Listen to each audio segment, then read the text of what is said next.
Ça fait 2 ans qu'on vit à temps plein dans notre petit van Léon et qu'on voyage à travers l'Afrique. Et on a nos petites habitudes de vivre à 2 dans notre petit van. Mais là, on va expérimenter la vie à 3 dans Léon. Et oui, parce que pour ceux qui nous suivent sur Instagram, vous connaissez déjà l'invité pour ces 3 prochaines semaines en Tanzanie. Et d'ailleurs, la question qui est revenue le plus souvent, c'est comment est-ce qu'on gère l'intimité, comment on fait pour dormir à 3 dans le van.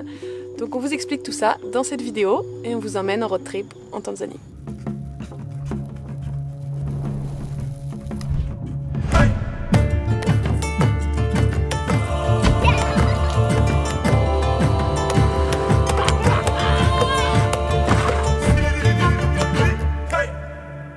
On est à l'aéroport de Dar es Salaam en Tanzanie et on vient chercher ici quelqu'un qui nous rend visite.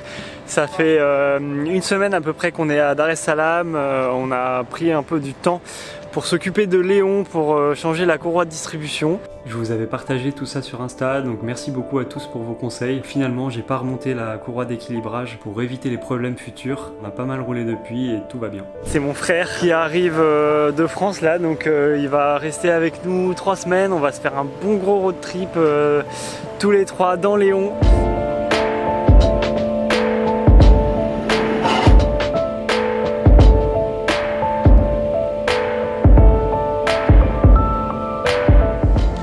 L'avion de mon frère vient juste d'atterrir, donc maintenant il n'y a plus qu'à attendre qu'il arrive. Le temps qu'il passe les douanes, ça peut prendre encore une bonne demi-heure. Qu'il fasse les visas, tout ça.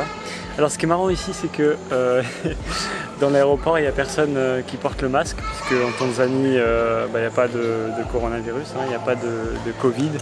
C'est ce qu'a annoncé le président, donc il n'y a aucun chiffre qui est annoncé. Donc ici, personne n'a le masque.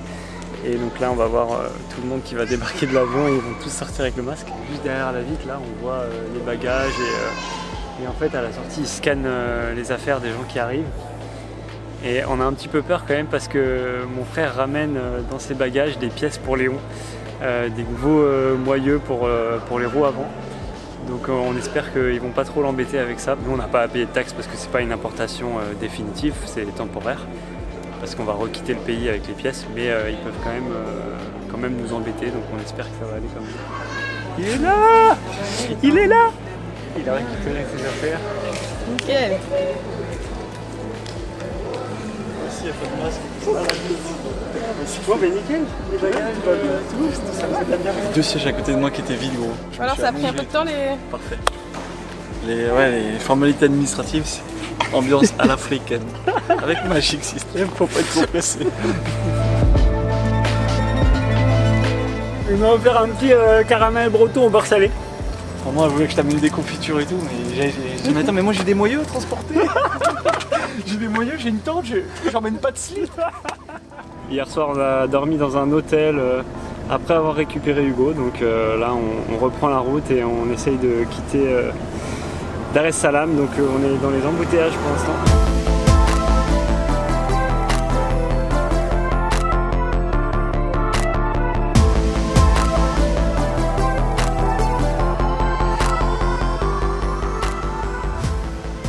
Bon alors Hugo, ta première impression de Dar es Salaam, c'est quoi? C'est sympa, il fait un petit peu chaud, mais ça va, on va essayer de s'habituer. C'est un bordel organisé, et c'est ça qui est bon.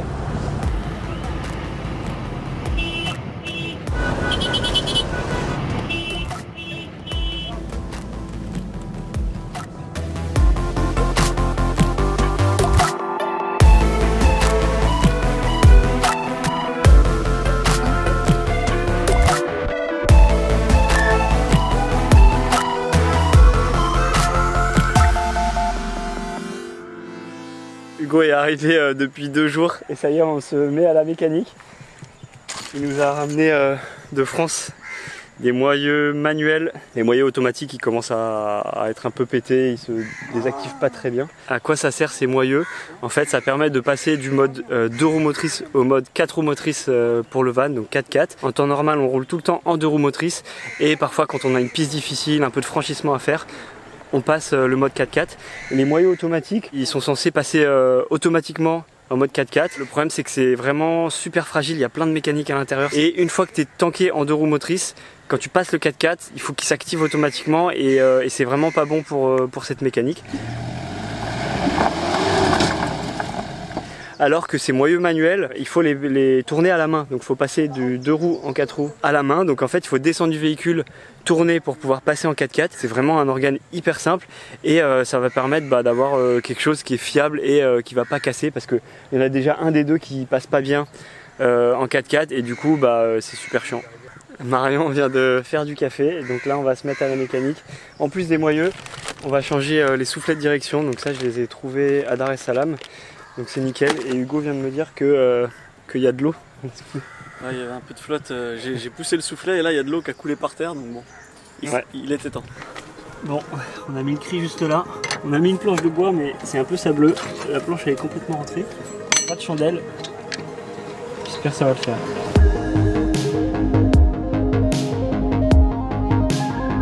D'enlever la petite coquille. Alors la technique c'est de taper pas là-dessus mais c'est de taper là-dessus et ça décolle la rotule.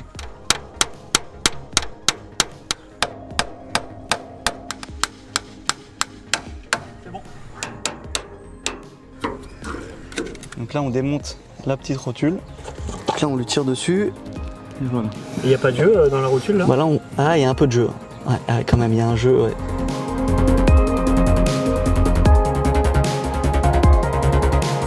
Ça y est, on a changé la biellette de direction, le soufflet qui est juste ici. Et là, on est en train de remplacer les moyeux.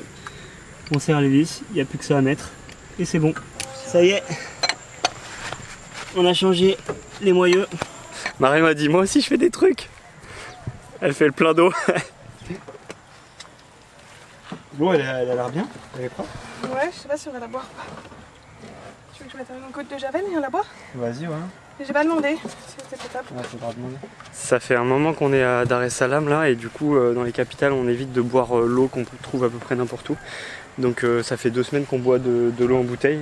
Et puis Hugo aussi boit de l'eau en bouteille parce qu'il n'est pas habitué. Il est là que pour 3 semaines. Mais en général nous on boit l'eau, on prend l'eau dans les forages et on met un petit peu de javel et puis on boit direct l'eau comme ça.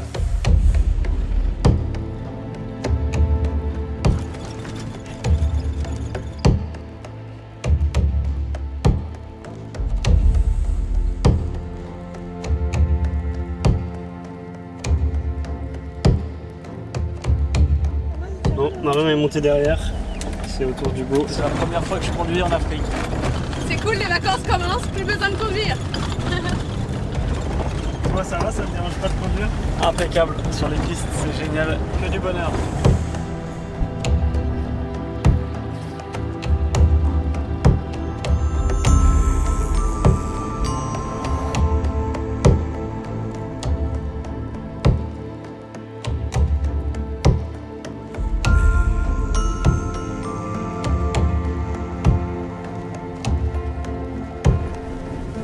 Bon, on sait pas trop où on s'engage là, on a encore 1 kilomètre à faire et on va voir si on arrive à rejoindre l'océan pour se faire un petit bivouac.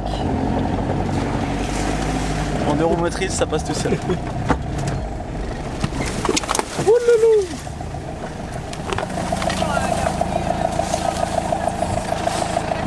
Attention la carrosserie de Léon là, Ouais.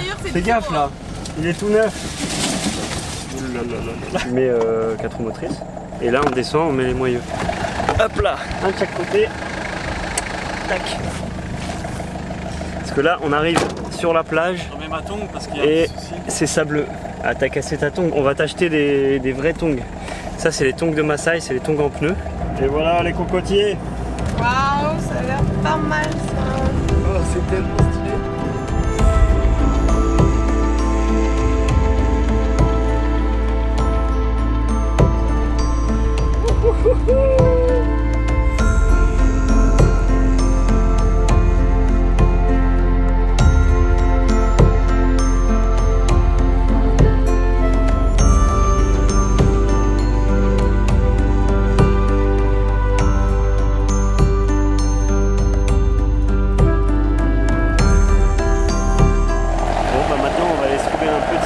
Sous ces cocotiers là. Et on peut se mettre là, hein, ici. Là c'est bien.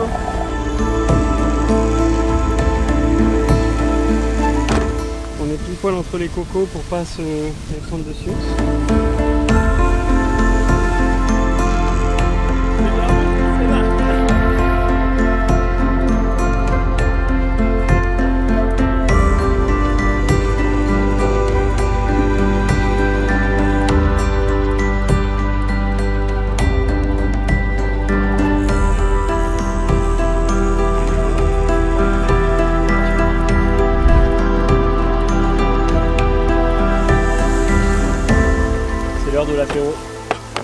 ananas, cacahuètes, bière. C'est la saison des ananas. C'est le début là. À la vôtre. Ça va là-dedans? Ça va, nickel? Ouais, impeccable, au top. J'ai de la place pour 3 là. S'il y a des gens qui veulent venir me visiter. Si vous voulez partager cette belle petite vue avec nous.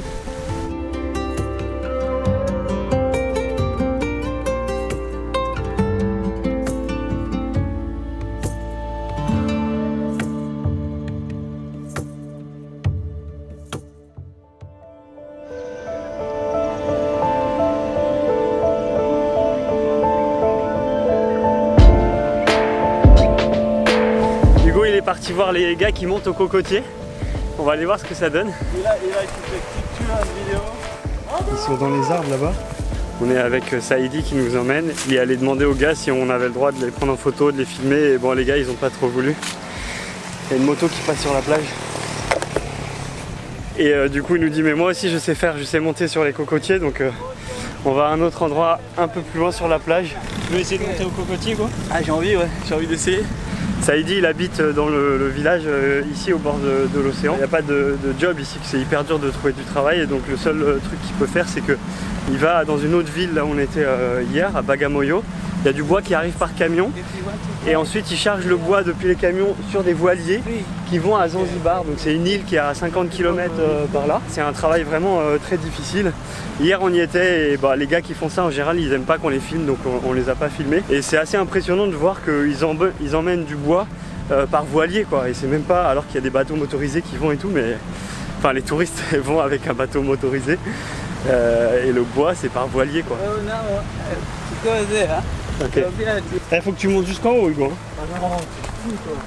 C'est trop dangereux. Le coco donne-moi. Noix de coco. So this is strong? Yeah, it's strong. Very strong. Yeah, Ok. from here. This? That's it. Ok. Yeah. Directement cette plante là, séchée. Now, okay.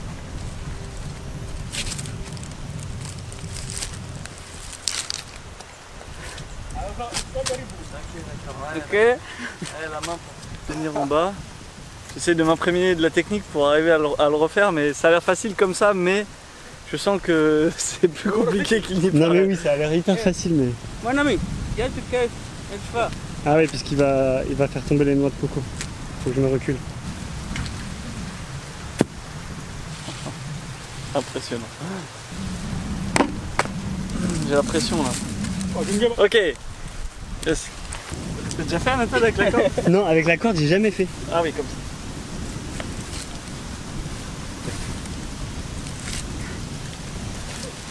ça. Allez Hugo. Physique de ouf. Back down. This is now for my friend. Ils ont peur que tu tombes, je Back crois. down, my friend.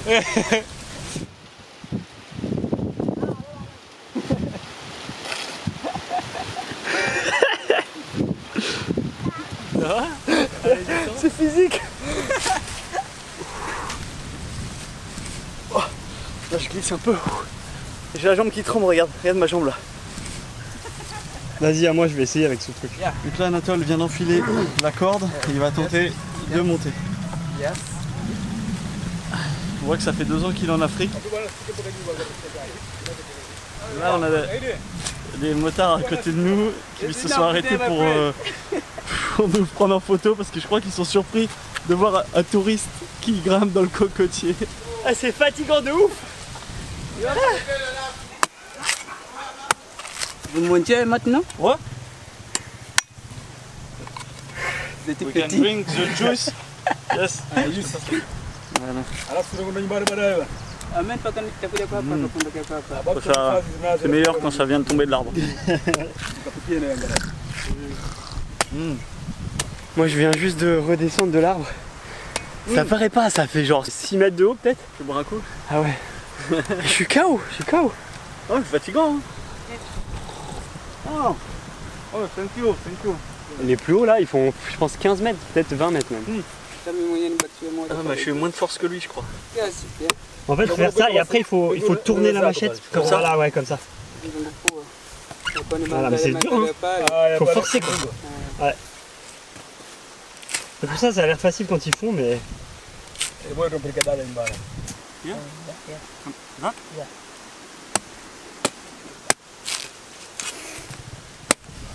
là c'est la vraie technique.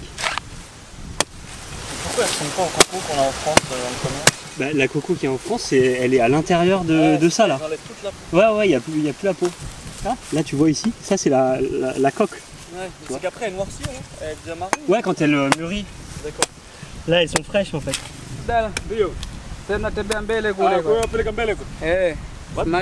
Pour madame? Yeah, take it back. Pour Marion. Pour Mario. Ouais, bravo. Yes. Let's go. Ok, asante sana. Watcha, on vient de trouver un morceau de dauphin.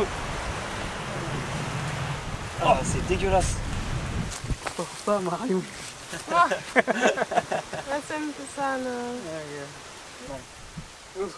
Bon, on va te montrer un peu comment on s'organise pour vivre à 3 dans Léon avec mon frère. En plus des 2 places à l'avant de Léon, en général la 3e personne s'assoit là, mais il y a aussi en fait une place ici et puis il y a le pouf ici pour s'asseoir. Il y a un sac de voyage et un sac à dos qui met là, et en fait quand on roule ça, la table on la met en mode vertical contre la porte, et on peut aussi faire un lit à l'intérieur en mettant la table ici et avec ces petits coussins amovibles là qu'on a fait au Mozambique. Et en plus de ça, Hugo a une tente. Je vais récupérer tous les coussins pour me faire un matelas et direction la tente.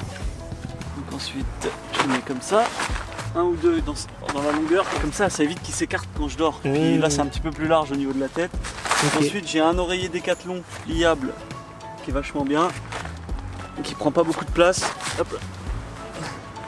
Là, on a vraiment du confort parce qu'il y a presque 10 cm d'épaisseur de matelas. C'est quoi les différences entre dormir dans la tente et dormir dans le lit du van? J'ai essayé les 2 solutions. Dormir dans le van, il y a un petit avantage, on se sent un petit peu plus en sécurité. Par exemple, il y a une fois on a fait un bivouac au milieu de la nature avec des gnous, des vaches, des zèbres, enfin plein d'animaux tout autour, et bah, quand on est dans le van on sait qu'il n'y a pas une vache ou un gnou qui va s'asseoir sur la tente, donc on se sent un peu plus en sécurité. Après dans le van il peut y avoir des moustiques qui rentrent, tandis que la tente, si on ferme bien la moustiquaire rapidement le soir, il n'y a pas de moustiques à l'intérieur. S'il a fait très chaud dans la journée, il peut faire très chaud dans le van. Depuis qu'Hugo est arrivé, on peut voir la température dans le van. Au maximum, il a fait 44 à l'intérieur du van et 52 à l'extérieur, mais ça c'est parce que c'était en plein soleil. Et au minimum, on a eu 15 et 14 degrés quoi. Donc là, c'est notre petite configuration en mode table. Je te montre vite fait un peu comment ça marche, le mode table, le lit, mais on te présentera tout ça dans un van tour vraiment beaucoup plus complet où on te montre tout le reste. Là je te montre juste la table. Donc ça c'est notre table pour travailler, je te montre vite fait comment ça fonctionne. Là on peut l'écarter pour avoir une table plus large pour travailler et être chacun d'un côté. Et du coup je vais te montrer comment on fait pour la mettre en mode lit et replié quoi. Ça, un petit bout de chambre à air pour tenir ça. Ensuite, quand on roule, on cale la table ici. Et là, il y a une petite sangle. Une fois que c'est sanglé, serré, ça bouge vraiment pas, même dans les pistes et tout. Et ensuite, le mode lit. Ça a vachement de place. Hop. Voilà. Donc la table là, elle est posée sur 2 petits tasseaux ici. Et donc ça fait un grand espace. Et là, franchement, je peux avoir toute la place que je veux. On n'a pas installé de moustiquaire parce que du coup Hugo dormait dans sa tente. Mais autrement on aurait pu installer de moustiquaire pour que le lit soit à l'abri, ou alors créer des moustiquaires pour les fenêtres, etc. Mais nous on n'en a pas besoin parce qu'en fait dès qu'il y a des moustiques et qu'il fait nuit on monte dans la tente et on est tranquille. En fait comme on vit dehors, le van est tout le temps ouvert, et le soir quand on met les lumières, parfois il y a les moustiques. C'était beaucoup mieux pour Hugo d'avoir la tente. Quand on était au bord de la côte là, Dar es Salaam et tout, il faisait vraiment super chaud, donc il a beaucoup mieux dormi dans la tente que ici quoi. Si tu as des questions à nous poser ou à poser à Hugo, pose-les nous en commentaire de cette vidéo. J'espère que tu as apprécié cette vidéo. Si c'est le cas, mets-nous un petit pouce. On se retrouve la semaine prochaine avec Hugo pour escalader un volcan en éruption. Donc on espère que tu seras là.